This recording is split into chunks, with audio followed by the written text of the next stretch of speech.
A lot of breaking stories today on investigating the investigators. Fired Deputy FBI Director Andrew McCabe is trying to arrange a deal to say what he knows about the fired FBI Director Jim Comey. And it turns out that demoted FBI agent Peter Strzok, whose anti-Trump bias got him thrown off the Mueller team, was far more instrumental in starting up the Russia probe than we realized. For details, we turn to Tom Fitton, Judicial Watch president. And as if that wasn't enough, Tom, we had breaking news today, some information about the Inspector General's report suggesting that Comey was really more insubordinate than anybody realized. Yeah, that's interesting. Everyone's expecting the FBI and the DOJ to be criticized by the IG in terms of helping protect Hillary Clinton. No. The IG initially was asked to look at whether Comey did something wrong in a way that violated Hillary Clinton's rights. And this insubordination relates to coming out and talking about what she did and the finding of the Wiener laptop emails just shortly before the election. In many ways, it buys into the big lie that Comey had it in for Hillary Clinton and swayed the election through his conduct. And right. I don't buy it, and it's disappointing to see the IG report focused on this as opposed to the cover-up. I agree with you, yeah. Now, there's a little bit there of the cover-up. I'm sure there'll be good and bad from the IG. We don't know what's in there. This apparently There's was going to be leaked. a lot there for both sides in the end, David. Right. All right. Well, let's talk about something we do know a little more about, which is Andy McCabe, the former deputy director of the FBI.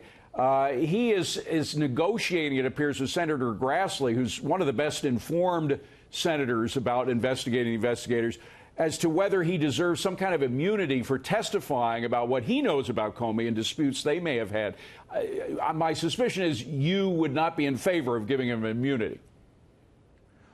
Well, if you don't want a prosecution, you give him immunity. In my view, immunity is going to make it very difficult for any prosecution of him because his testimony, I would presume his defense attorneys would use in any court action afterwards. His defense attorneys would say, look, he testified under immunity and it's being used against him in the courts now, and it's infecting the jury and all sorts of other reasons to protect him from ever being prosecuted. So if you're Senator Grassley, I'm sure you're sorely tempted to bring him in under immunity.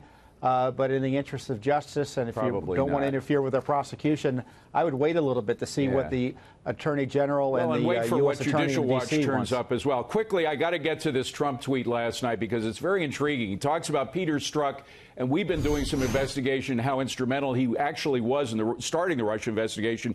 The president says, wow, Strzok page, the incompetent and corrupt FBI lovers have texts referring to a counterintelligence operation in the Trump campaign dating way back to December 2015. What's that all about? Well, there were text messages suggesting that they were using counterintelligence techniques, lures overseas. For what? It's not clear, but it sure looks like and has all the hallmarks of the effort against the Trump campaign. So, it's funny. We're told it was started in July of 2016. Then it looks like it went back to maybe March of 2016. Now, these latest text messages that had been redacted in large measure, only released, grudgingly by the Justice Department and the FBI, suggests that maybe it started as early as December of 2015. Look, this Spygate is getting worse and worse, and I don't understand the lackadaisical approach that Congress has to hauling in Rosenstein, hauling in Wray, hauling in Comey, hauling in Lynch, hauling in White House officials under Obama to figure out just what went on here, as opposed to kowtowing to Mr. Mueller, who has inherited Spygate and is benefiting from its illicit conduct. Tom Fitton, Judicial Watch. Tom, great to see you, my friend. Thank you very much. Appreciate it. You're welcome, David.